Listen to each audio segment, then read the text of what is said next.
Hello guys, welcome to Sira YouTube channel. இன்றைக்கி நம்ம பார்க்கக்கூடிய ரெசிபி என்னென்னு பார்த்தீங்கன்னா நோ ஃபெர்மெண்டேஷன் ரெக்வயர்ட் தோசை. வாங்க எப்படி செய்யலாங்கிறத பார்க்கலாம். இப்போது இந்த தோசைக்கு தேவையானது நான் 2 கப் ஓட்ஸ் எடுத்திருக்கேன். ஸோ நான் எந்த டம்ளரில் மெஷர் பண்ணுறேன்னா அது ஃபுல்லாகவே இதில் ஆட் பண்ணக்கூடிய மெஷர்மெண்ட் இதே டம்ளரில் தான் நான் எடுக்கிறேன். இப்போ 2 டம்ளர் ஓட்ஸ் ஆட் பண்ணியாச்சு. அடுத்தது 1 டம்ளர் வறுத்த ரவை ஆட் பண்ணிக்கிறேன் இந்த ஓட்ஸ் கூட. ஸோ நீங்கள் வறுக்காமல் இருந்ததுன்னா ஒரு தடவை வறுத்துட்டு 1 டம்ளர் ஓட்ஸ் ஆட் பண்ணிக்கோங்க. இப்போ இது மிக்ஸி ஜாரில் ட்ரான்ஸ்ஃபர் பண்ணிவிட்டு நல்லா ஃபைன் பவுடராக நீங்கள் அரைச்சிக்கணும். ஸோ இப்போ இதை நான் மாற்றிட்டு அரைச்ச பிறகு காமிக்கிறேன் உங்களுக்கு.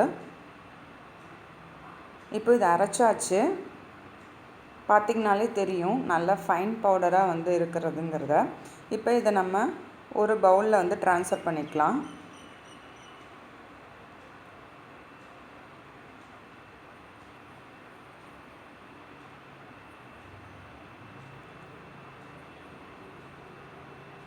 இப்போது இந்த டிஷ்ஷுக்கு நான் 1 டம்ளர் அரிசி மாவு ஆட் பண்ணுறேன்.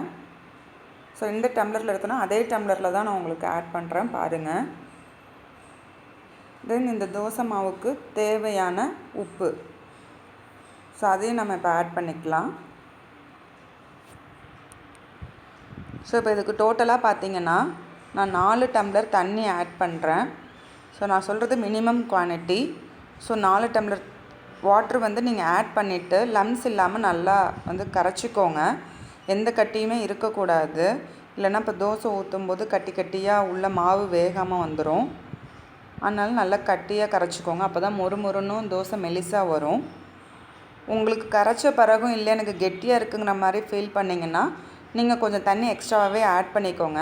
இதை சொல்லப்போனால் இந்த கோதுமை மாவு தோசையெல்லாம் ஊற்றுவோம்ல தண்ணியாக கரைச்சி, அந்த அளவோட கொஞ்சம் லைட் திக்னஸ் இருந்தால் போதும். அதுக்குன்னு ரொம்ப வாட்டரியாக ஊற்ற வேணாம். எனக்கு தண்ணி பத்தலை, அதனால் நான் இன்னும் கொஞ்சம் ஆட் பண்ணிக்கிறேன்.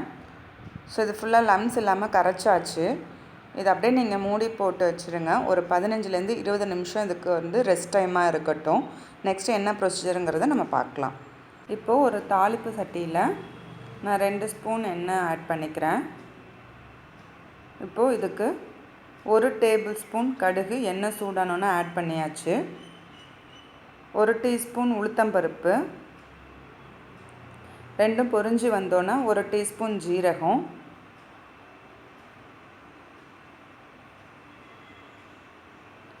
நான் இதுக்கு மொத்தம் 1 பச்சை மிளகா எடுத்திருக்கேன். உங்கள் காரத்துக்கு ஏற்ற மாதிரி நீங்கள் எடுத்து ஆட் பண்ணிக்கோங்க பொடியாக நறுக்கி. இது கூட நான் ஒரு பெரிய வெங்காயம் ஃபைனாக சாப் பண்ணி ஆட் பண்ணியிருக்கேன். இது ஆட் பண்ணும்போது பார்த்திங்கன்னா நான் ஸ்டவ்வை ஆஃப் பண்ணிவிட்டேன். அந்த ஹீட்லேயே அது ஜஸ்ட்டு ஃப்ரை பண்ணால் போதும், ரொம்ப பச்சை வாசனை போகணும்னு அவசியம் இல்லை.